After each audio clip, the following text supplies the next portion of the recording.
They say we're all born equal. But too often, the world teaches us otherwise, especially in classrooms, where silence can echo louder than hate. What happens when a brave black girl walks into an elite school, only to be told by a bully and his friends that she doesn't belong? What she did next didn't just silence her bullies. It shook the entire room. This is a story about courage, racism, and the power of standing your ground, no matter who's watching. Don't forget to subscribe to the channel. And let us know where you're watching from. We'd love to hear your thoughts in the comments. The hallway buzzed with the usual first-period chatter.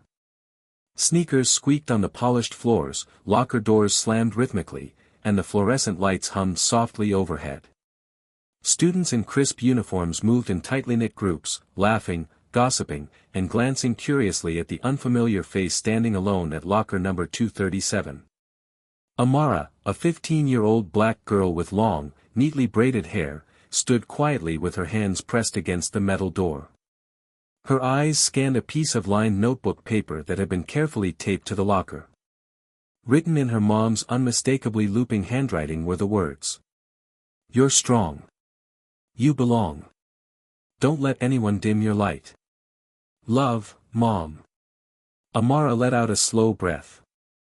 This was her first day at Westbridge Academy, an elite private school known for its old money, perfect reputations, and very white student body. She had transferred mid-semester after her mother got a new job in the city.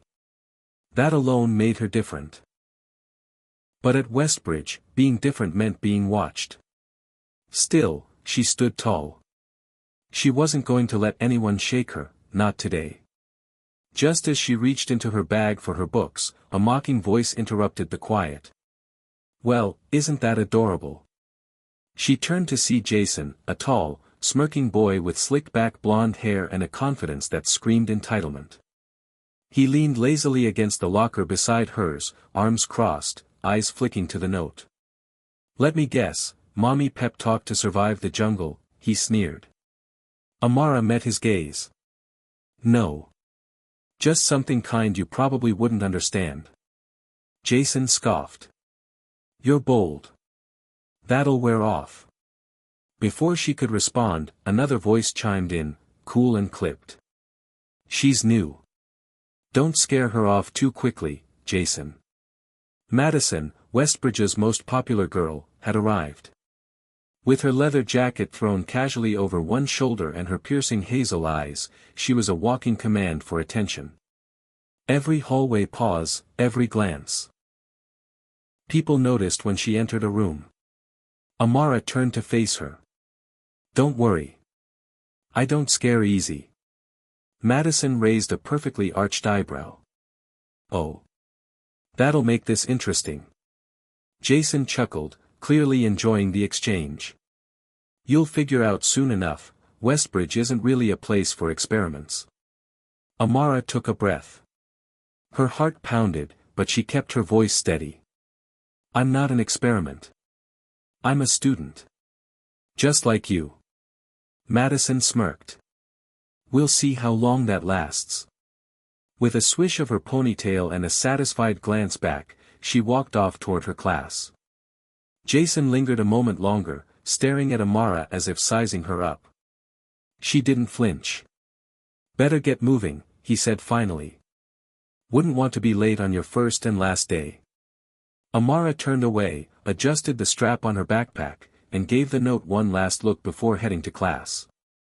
The words still echoed in her mind. "You belong." And deep down, she believed them, even if no one else did. The classroom was already half full when Amara walked in. Her steps were quiet, deliberate. She glanced around quickly, scanning for an empty seat. Students whispered behind cupped hands, a few bold enough to look straight at her, others pretending she didn't exist. The room was drenched in morning light, slanting through the tall windows and bouncing off rows of polished wooden desks.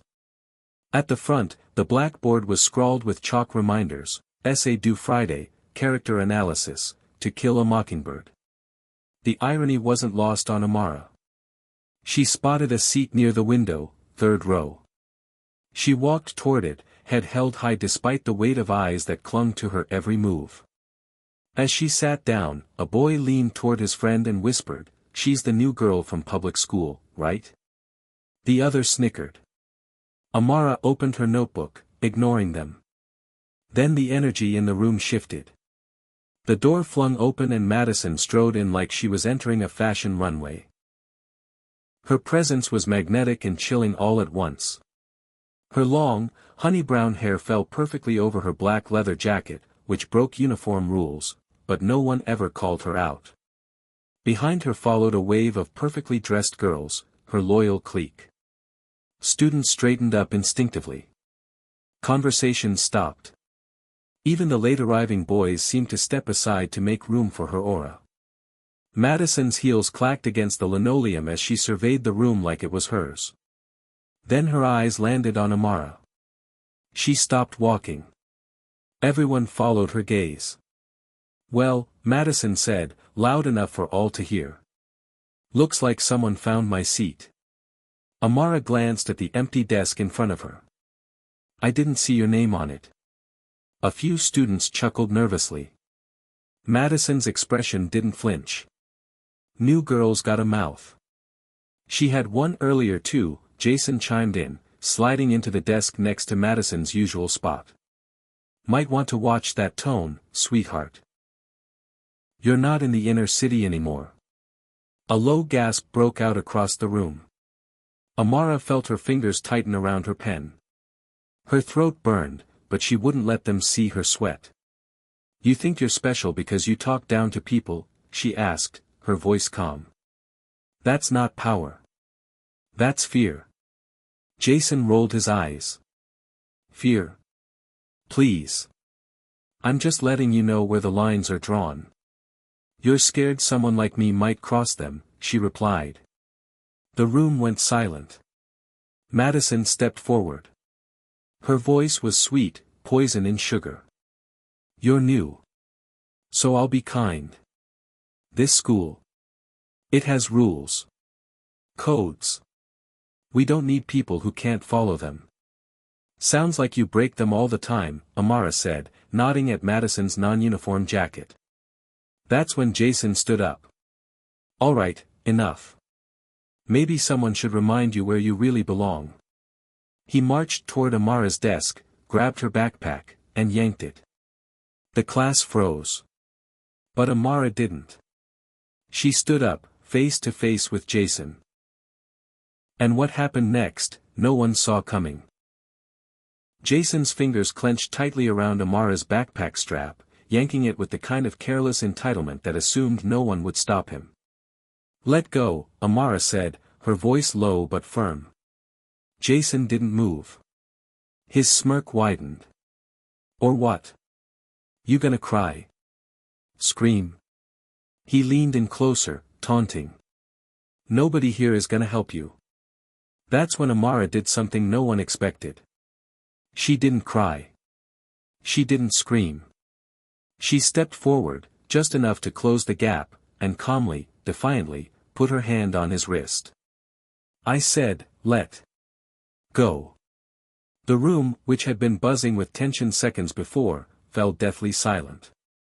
You could hear the flutter of a notebook page turning somewhere in the back row. Jason looked down at her hand like it had burned him. She wasn't fighting him. She wasn't pushing back in anger. She was just holding her ground. He wasn't prepared for that. "You think you're strong?" he scoffed, his voice faltering ever so slightly. "I don't think it." "I know it," she replied. "Because even now, when you're trying to humiliate me in front of everyone, I'm still standing. I'm still calm. That's strength." Someone across the room whispered, "She's right." Jason turned his head sharply. "What did you say?" Sophia, a quiet girl from the back row, stood up. Her voice shook but her words were clear. "I said she's right. You're out of line." A few others began murmuring too. A boy near the window shook his head. "This isn't okay, Jason." Jason's eyes darted around the room. His grip loosened. He dropped the strap. You all seriously siding with her, he said in disbelief. She just got here. Madison, who had been silent until now, crossed her arms. This isn't about sides, she muttered, barely audible. You took it too far. Jason looked stunned. You're backing her? Madison didn't answer. Her face remained unreadable, but her silence was answer enough. Amara adjusted her bag and looked Jason square in the eyes. You don't get to drag me out of here. Physically or emotionally. I know what I bring. I know who I am. And I'm not going anywhere. Jason stared at her, speechless. The door opened. Mr. Jennings, the literature teacher, walked in holding a stack of books, pausing at the sight of everyone frozen mid-scene. What's going on? No one answered at first. Then Sophia said quietly, Amara was being bullied. Mr. Jennings glanced at Amara, then at Jason, whose face was now pale. We'll talk after class, the teacher said sternly. Everyone take your seats. As Amara sat back down, the energy in the room had changed. It wasn't pity in the eyes around her, it was respect. Even Madison looked thoughtful. For the first time since walking through the front gates of Westbridge, Amara didn't feel like she was just surviving. She felt seen. And Jason, who had strutted through the halls so confidently, had been reduced to silence, not by force, but by a girl who refused to break. The silence of the principal's office was starkly different from the classroom's charged atmosphere. The ticking of a vintage wall clock echoed in the room, every second stretching longer than the last. Amara sat on a leather chair across from Principal Dalton, a gray-haired man with wire-rimmed glasses and a lined face that carried years of bureaucracy, and perhaps, missed chances to do better. On the desk in front of him sat a thin report, likely filled with statements from students and staff about what had happened just hours earlier. Principal Dalton cleared his throat. First, let me say this, what you experienced today should never have happened. I'm deeply sorry. Amara kept her posture straight, but her hands were clenched together in her lap. Jason tried to humiliate me, she said, her voice steady. And people let him, for a long time. Today, I just didn't let him win. Dalton nodded. I understand. What concerns me is that this isn't an isolated incident. Just the first time someone finally pushed back hard enough for it to stop. Amara met his eyes. Exactly. I'm not the first he's targeted, but I was the first one who wouldn't stay quiet. He leaned back, nodding slowly. That's admirable. But it also puts pressure on your shoulders that you shouldn't have to carry. She let out a breath. I don't want to be anyone's hero. I just want to be a student. I want to walk down the halls without being told I don't belong. You do belong, Dalton said. And you shouldn't have to prove it. He opened a drawer and pulled out a folder labeled Equity Task Force, a dusty initiative that had sat dormant far too long. We started this last year after a parent complaint, he admitted. But it never really took off. I think it's time we make it real. And I'd like to invite you to be part of it. Amara hesitated. I don't want to be a token. You wouldn't be, he said softly. You'd be a leader. But only if you choose to be. She considered his words, the weight of everything that had happened that day pressing on her shoulders. Still, the idea that her voice might lead to something lasting, something bigger, was worth considering. And Jason? She asked. Dalton's eyes darkened slightly. He's being suspended. His parents will be called in for a full review. And this incident will go on record. We can't tolerate that kind of behavior anymore. Amara nodded. It wasn't revenge. It was accountability. As she rose from the chair to leave, Principal Dalton said one more thing. You reminded everyone today that silence is complicity. You didn't just protect yourself, you woke us up. She paused at the door, then turned back with a small but firm smile. Good. Stay awake. The next morning, room 3B was unusually quiet. Students shuffled in, less loud, less sure. Whispers about Jason's suspension had spread through the school like wildfire. His absence left a strange silence at the front of the classroom, where his voice used to dominate. Madison entered later than usual, no clique trailing her this time. Her usual swagger was gone, replaced by something more distant. Reflective. At the front of the room stood Ms. Porter, the school counselor, clipboard in hand. "As some of you know, yesterday something serious happened," she said. "Rather than sweep it under the rug, we're going to talk about it. And Amara has agreed to share a few words, if you'll all listen."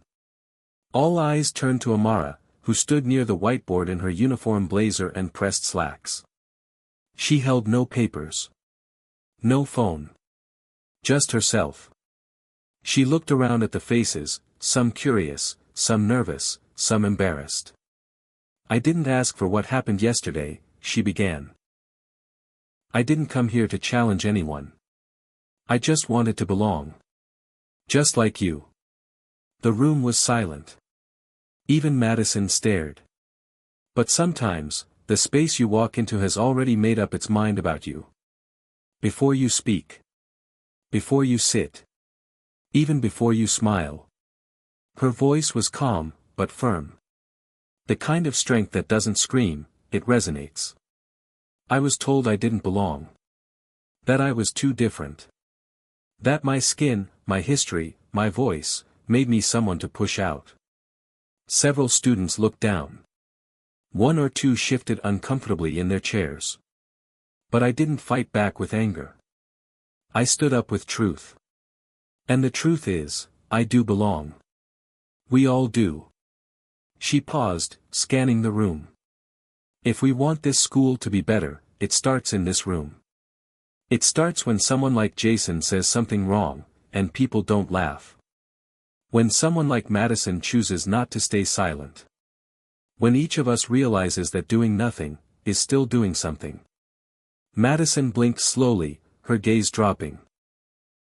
Amara continued, her voice softening. "I don't need your pity. I need your participation. Because someone after me, another new student, someone else who's different, they'll need it too." The class remained quiet, but the energy had shifted. It wasn't tension anymore. It was awareness. Respect. Even hope. As Amara returned to her seat, a small folded note waited on her desk. She opened it. "You changed something. Thank you." She smiled faintly. When the bell rang, a few students lingered behind, not to stare, but to speak. One by one, they came to her desk. "Hey. I'm sorry for laughing yesterday. You were amazing. Want to sit with us at lunch?" And even Madison, who had once tried to silence her with a smirk, walked past and whispered, "You made me think. That matters more than you know." Amara watched her walk away, then turned to the window. The sun had crept higher in the sky, brighter than the day before. She had walked into Westbridge as a stranger. She stayed as a storm. And she left that room not just seen, but remembered.